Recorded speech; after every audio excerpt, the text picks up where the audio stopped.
Okay, so now we're going to talk about the Army Corps of Engineers and its jurisdiction. And the Army Corps is a large federal agency under the Department of Defense. And they're very much responsible for civil engineering and construction for federal agencies. But they also have environmental regulation that impacts and affects land developers in quite a big way. So maybe, Scott, just talk a little bit about what is it that the Army Corps, or how do they have jurisdiction? Like one I always hear is, waters of the U.S. Correct. So a waters of the U.S. is described as a navigable water that historically was used or currently for interstate commerce.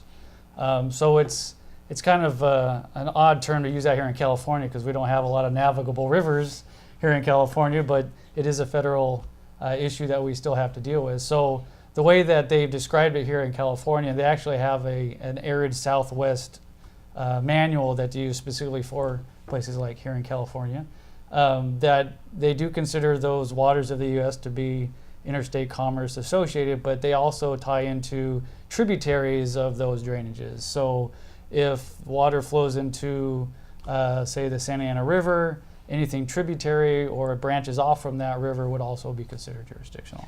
I know, like when I first started seeing these dry little drainages or gulches and there was no possible water, but I guess the key is the water is going to flow somewhere and eventually get to waters of the U.S., and that's why they take jurisdiction. Correct.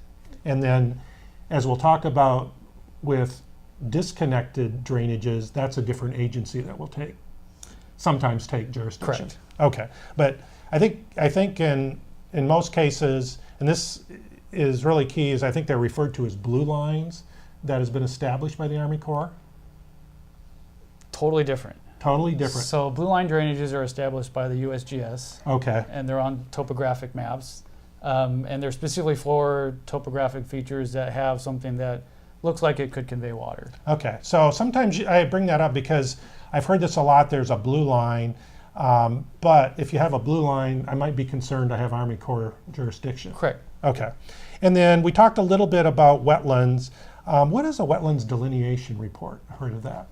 So a delineation report is basically that. You're delineating the edges of what the resource agencies would be considered jurisdictional.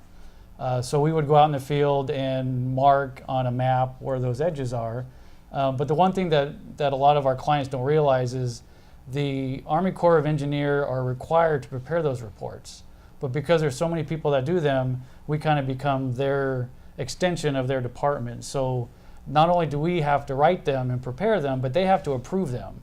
So it's not based on our opinion, it's based on how they interpret what our opinions are. So if I'm a land developer and I've got this project, what triggers a need for this wetlands delineation report?